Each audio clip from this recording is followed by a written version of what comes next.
Hello viewers, আসসালামু আলাইকুম। আশা করি সবাই অনেক ভালো আছেন। পুঠিয়া রাজবাড়ি দেখা শেষে আমাদের নেক্সট গন্তব্য রাজশাহী।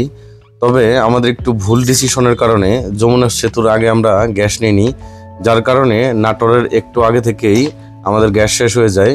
তাই আমাদের ফার্স্ট প্রায়োরিটি হচ্ছে গ্যাস নিয়ে নেওয়া। যদিও রাজশাহী শহরের একমাত্র গ্যাস স্টেশন এটি, প্রেশার একদমই কম, তারপরও নাইমামা থেকে কানামামা অনেক ভালো। তাই আমরা আগে এখান থেকে গ্যাস নিয়ে তারপরে রাজশাহী যাব এই সিদ্ধান্ত নেই। গ্যাস নেওয়া শেষে আমাদের পরবর্তী গন্তব্য রাজশাহী শহর হলেও যেহেতু অলমোস্ট দুপুর হয়ে গিয়েছিল, তাই লাঞ্চ করার উদ্দেশ্যে আমরা চলে যাই নওহাটা হাটে। সেখানে হানিফ মামার কালাভুনা খাবো। 2 মাস পরে আবার আসছি আমরা রিপন হোটেলে, সেই নওহাটা হাটে।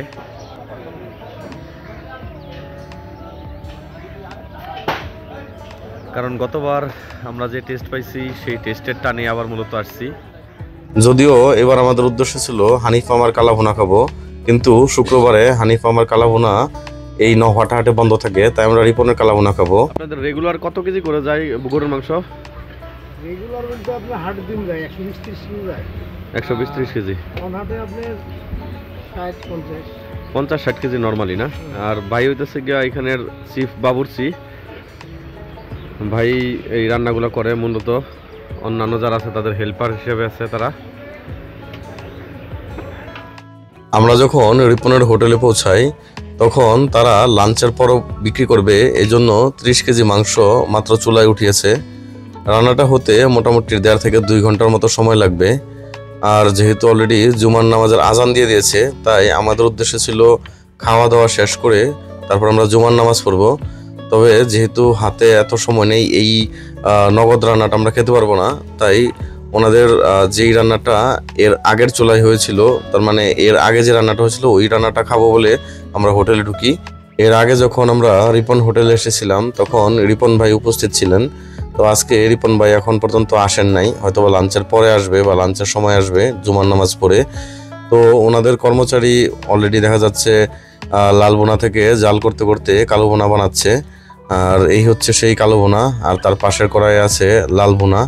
তো আমরা দেরি না করে খেতে বসে পড়ি। গতবার রিপন ভাইয়ের আতিথেয়তায় আমরা মুগ্ধ হয়েছিলাম, আর সেইটা নিয়ে মূলত এবারও আমরা এখানে বসলাম, নয়তো আমরা হয়তো বা সিটি হাটে চলে যেতাম। আর গরম গরম ভাতের সাথে কালো বোনা অলরেডি চলে আসছে। যদিও লাঞ্চ টাইম না, তারপরে হোটেলে মোটামুটি ভালোই মানুষের উপস্থিতি আছে।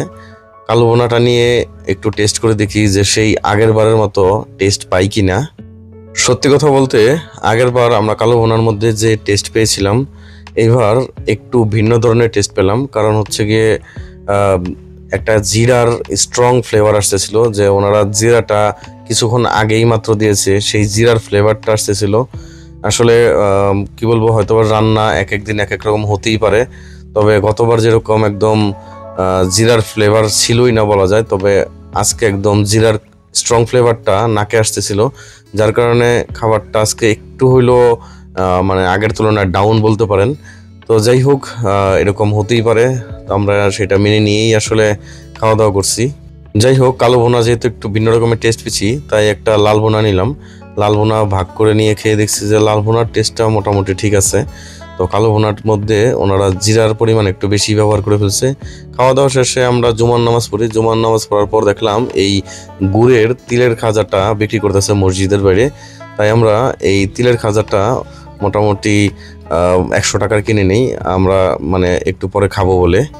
তো তিলের খাজাটা মোটামুটি ভালোই টেস্ট ছিল। এর আগে নর্মালি আমরা চিনিরটা খেয়েছি, তবে গুড়েরটাই প্রথম। তো দেখতে থাকুন রাজশাহী ট্যুর।